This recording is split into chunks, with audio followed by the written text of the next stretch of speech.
as a political party আমরা চীনের communist পার্টির সঙ্গে আমাদের সম্পর্ক দীর্ঘদিনের। আমরা যখন বিরোধী হচ্ছিলাম, যখন আপনার ফ্যাসিস্ট সরকার আমাদেরকে পিটাচ্ছিল, জেলে দিচ্ছিল, তখনও কিন্তু আমরা চীনের সঙ্গে সম্পর্ক রেখেছি, চীনের কমিউনিস্ট পার্টির সম্পর্ক রেখেছি।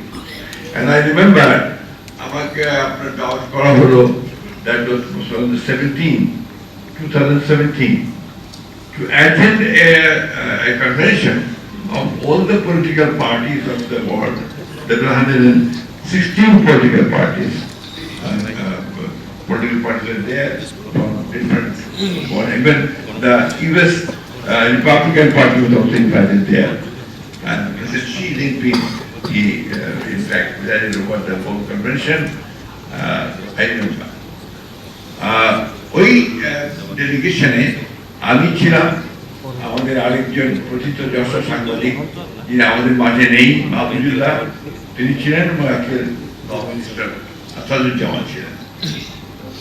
আমার মনে আছে ওই কনভেনশনে আমরা যখন ইন্টারন্যাশনাল কমিটিতে যাই, আপনার ডিজি ছিলেন, তার সঙ্গে দীর্ঘ আলোচনা আমাদের হয়েছে।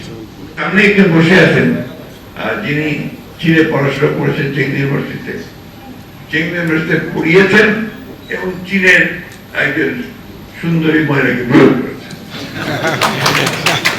তার একটা নতুন একটা সম্ভাবনা সৃষ্টি হয়েছে চীন বাংলাদেশ সম্পর্ককে একটা উচ্চতর স্তরে নিয়ে যাওয়ার। আমরা যেটা লক্ষ্য করছি যে আমাদের ইয়াং ছেলেরা, আমাদের যুবকেরা, তারা চীনে যাচ্ছে, ব্যবসা করছে, চীনের প্রযুক্তি আনছে, এবং এখানে তারা চীনের সঙ্গে বড় ব্যবসায়িক ক্ষেত্র তৈরি করেছে।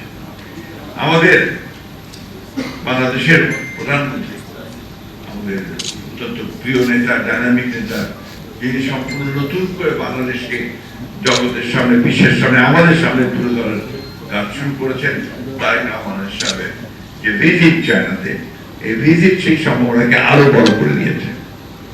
আমি এই ক্ষেত্রে অবশ্যই আমাদের চীনের অ্যাম্বাসেডর, রাষ্ট্রদূত, তার যে উদ্যোগ, তার যে আপনার ভূমিকা, এটাকে অবশ্যই অ্যাপ্রিসিয়েট করবো।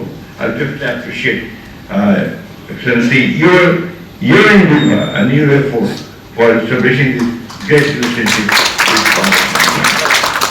In fact, he is very aggressive diplomat, I must say. I remember after the 5th of August of 1925, in the 24, most probably it was the 7th of August,